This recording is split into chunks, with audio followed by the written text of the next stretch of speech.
안녕하세요. 미국에서 사장하는 남자 미사남입니다. 여러분은 세계 최대 소비시장인 미국에 수출하고 싶지 않으세요? 오랫동안 크고 작은 한국 업체들과 몇천억 원의 수출 성장을 이뤄내면서 느꼈던 것은요, 수출하는 한국 업체와 수출을 하지 못하는 한국 업체들의 특징이 있고요, 또한 수출하는 업체 중에서도요, 크게 수출 성장을 이뤄내는 업체와 작은 수출 성장만 이뤄내는 업체가 있는데요, 크게 성장을 이뤄내는 업체들은 신기하게도 비슷한 공통점이 있습니다. 그래서 많은 분들이 미국 수출을 희망하지만 어려워하시는 미국 시장, 언제 어디서나 쉽게 5분만 투자하면 누구나 다 미국 수출을 이해하고 성공하실 수 있도록 미국 수출 크게 하는 업체들의 숨겨진 비법을 오늘부터 시리즈로 소개시켜드리도록 하겠습니다.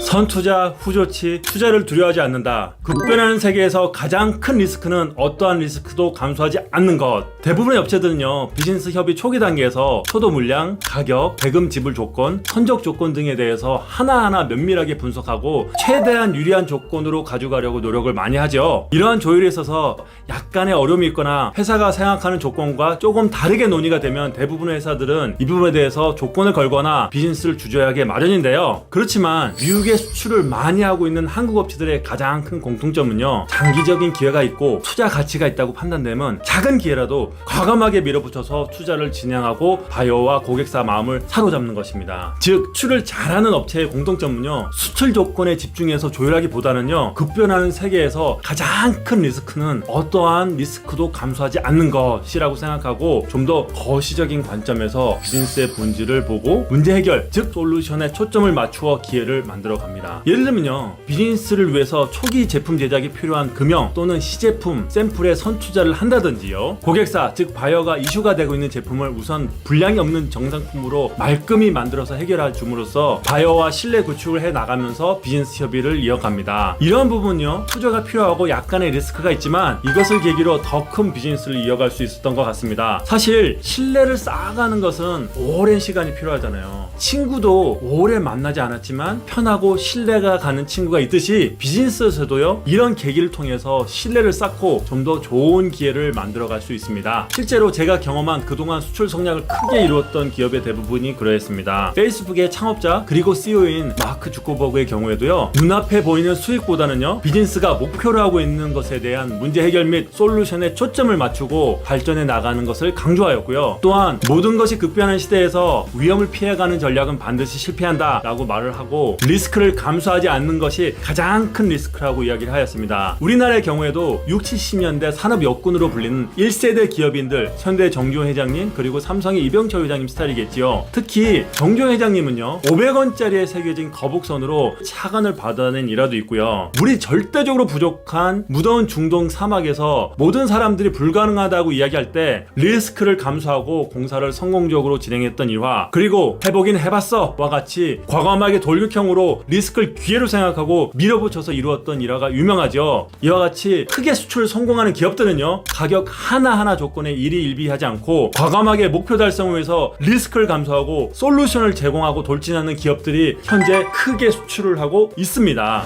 오늘은요, 2탄으로서요, 고객 중심, 고객의 기준은 나의 기준이라는 제목으로 수출 성공하는 업체들의 숨겨진 노하우를 공유해드리도록 하겠습니다. 기업들은요, 변화를 위해 노력하기보다는요, 기존의 본인 스타일을 고수하는 경향이 있는데요, 경험상 특히 산전수전을 많이 겪은 기업일수록 더욱 그러했습니다. 하지만 그동안 제가 경험했던 수출을 많이 하는 업체들의 중심에는 항상 고객이 있었는데요, 고객 입장에서 고객이 원하는 것이 무엇인지, 고객이 불편해하는 것이 무엇인지를 파악하여 고객이 편안하게 프로젝트를 진행할 수 있도록 고객 입장에서 생각하며 고객 우선주의를 실천하는 업체들이었습니다. 온라인 쇼핑몰, 의류, 액세서리, 음식과 같은 소비재 및 리테일 비즈니스뿐만 아니라 심지어는 산업체, 자동차, 중장비, 기계와 같은 OEM 비즈니스의 경우에도 수출을 위한 협의, 협상을 하다 보면요, 우리나라와 다른 기준과 방식으로 인해서 이슈가 발생할 때가 종종 있는데요, 이러한 이슈가 발생했을 때 대부분의 한국 업체들은 그동안 해왔던 한국 기준에 대해서 설명을 하거나 고객을 설득시키려는 경향이 있는데요, 실제로 수출을 많이 하는 업체들의 대응은 분명히 다릅니다. 고객 중심 신뢰로 OEM 비즈니스에서 지속적으로 문제가 발생하는 제품이 있었는데요. 근본적인 원인은요, 미국 단위는 인치를 사용하는 반면에 우리나라를 포함한 대부분의 국가에서는 미터법을 사용하는데요. 이러한 측정 단위의 차이로 인해서 지속적인 이슈가 발생하는데요. 미국 수출을 희망했던 A사의 경우는요, 미국 바이어 즉 클라이언트가 사용하는 기준 즉 인치를 그대로 사용하여 제품을 생산하였고요. 제품 검사에 있어서도 미국 고객사가 사용하는 똑같은 인치 측정 기계를 사용함으로써 이슈를 없애고 고객사와 더욱 신뢰를 공고히 할 수 있었습니다. 또한 바이어들은 글로벌 서플라이어들과 프로젝트 진행에 있어서 이슈가 있을 때마다 납기 지연이 자주 발생하여 애를 먹는데요. 이를 방지하기 위해서 글로벌 서플라이어들에게 미국 현지 물류 창구를 통한 지원을 요청하였지만 대부분의 글로벌 서플라이어들은 기존 방식을 고수하였지만 A사의 경우는요, 바이어 고충을 이해하고 미국 현지의 물류 창고 즉 BMI (Vendor Managed Inventory System을) 통해서 바이어와 신뢰 구축뿐만 아니라 다른 글로벌 서플라이어들에 비해서 경쟁력 강화를 통해서 더욱더 많은 프로젝트를 통한 물량을 확보할 수 있었습니다. 이후 고객사 즉 바이어들 사이에서 Preferred Supplier 우선 공급업체로 불리게 되어 글로벌 소싱에 있어서 항상 첫 번째 고려업체가 되었고, 이제 양사가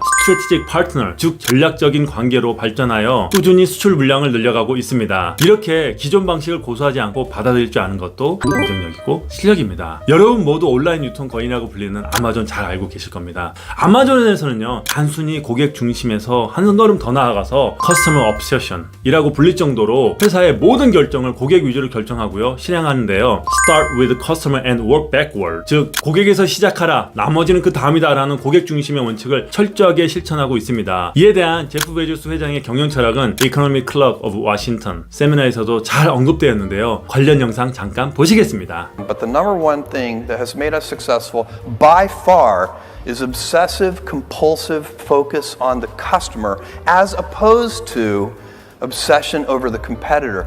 And I can tell that even though they're talking about customers, they're really focusing on competitors. And it is a huge advantage to any company if you can stay focused on your customer instead of your competitor. 대부분의 회사들은 경쟁자에 집중하지만 제프 베조스 회장은 고객 중심화하고 고객 집착이 아마존 성공을 이끌어낸 비결이라고 이야기하였고, 고객 중심을 강조하고 있습니다. 자, 이제 고객사 중심이 되는 것이 얼마나 중요한지 잘 이해하셨죠? 오늘의 제목은 크게 수출하는 1%의 기업이 생각하는 비법, 바이어 입장에서 생각한다 입니다. 여러분, 글로벌 회사의 바이어가 하루에 업체들에게 몇 통의 이메일을 받는지 아세요? 바이어들을 설득하기 위해서 가장 중요한 것이 무엇인지 아세요? 저의 경험상 한국 기업의 100개 기업 중에 99개 기업은 우리 기업의 우수성, 제품의 우수성, 그리고 우리 회사의 우수성에 대해서 설명을 하는데요. 예전에 미국 토요타 자동차에서 근무하는 친한 바이어와 복스웨건에서 근무하는 바이어와 함께 나누었던 일화를 소개시키도록 하겠습니다. 저에게 제품을 구매해달라며 바이어가 받는 이메일이 하루에 몇 통인지 아냐고 질문을 하였는데요. 답변은 하루에 수십 통, 많게는 수백 통의 이메일을 받는 날도 있다고 합니다. 그런데요, 신기하게도 대부분의 구매를 요청하는 업체들은 미국 업체가 됐든 유럽 업체가 됐든 한국 업체가 됐든 일본 업체가 됐든 중국 업체가 됐든 간에요, 대부분의 업체들은 이메일 내용이 거의 대동소이하다고 합니다. 대부분의 업체들이 약속이나 한 것처럼 회사 연력을 시작으로 모두들 비슷한 형태로 자기 회사 소개와 더불어 다른 업체보다 우수하다는 이야기를 반복적으로 이야기한다고 합니다. 그래서 바이어들은 이메일 또는 간단한 미팅으로 어떤 업체가 좋은지 판단하기 굉장히 어렵다고 합니다. 자, 눈치채셨겠지만 여기서 우리가 우리의 특성을 잘 나타내고 다른 경쟁사와 경쟁에 이기고 수출을 이뤄나가기 위해서는 무엇이 필요하겠습니까?